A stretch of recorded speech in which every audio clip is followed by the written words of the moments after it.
આતંકી હુમલામાં પતિ ગુમાવનાર મહિલાએ કહ્યું, સરકારે પહેલગામનો બદલો લીધો, મારા પતિના આત્માને મળશે શાંતિ। 22 એપ્રિલે મંગળવારે બપોરે લગભગ 3 વાગ્યે જમ્મુ કાશ્મીરના પહેલગામમાં આતંકવાદીઓએ પર્યટકો પર ગોળીબાર કર્યો હતો। આ હુમલામાં 27 લોકોના મોત થયા છે, જેમાં સુરતના શૈલેષ હિંમતભાઈ કળથિયાનું પણ મોત થયું હતું। ત્યારે આજે ભારતે પાકિસ્તાનના આતંકી ઠેકાણા પર હુમલો કર્યો છે, જેથી આ હુમલાથી સરકારે બદલો લીધો હોવાની લાગણી વ્યક્ત કરતા મૃતકના પત્નીએ કહ્યું કે મારા પતિના આત્માને શાંતિ મળશે।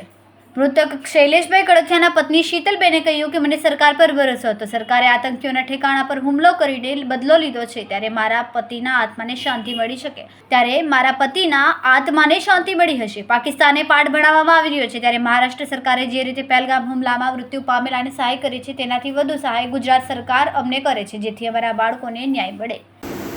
मुझे मेरी गवर्नमेंट पे पूरा भरोसा था। जैसे आज पता चला कि मोदी जी ने आतंकवादियों को चुन के उसके ठिकानों पे जाके उसको मारा है, ये सुनकर मुझे मेरे पति की आत्मा को बहुत शांति मिलेगी। साथ साथ में उसके साथ जो भी 25 भाइयों की और जान गई है, सबकी आत्मा को शांति मिलेगी। और मैं सरकार श्री से और एक अपील करना चाहूँगी कि जैसे महाराष्ट्र की गवर्नमेंट ने यहाँ के लोगों को सहाय की है, तो मेरे गुजरात गवर्नमेंट पे मुझे उससे भी ज़्यादा अच्छे से सहाय करेगी और मेरे बच्चों को न्याय दिलाएगी। કેમેરામેન સેનિલ વિરાણી સાથે વિશાલ છેઠા, માનવ પ્રભા ન્યૂઝ।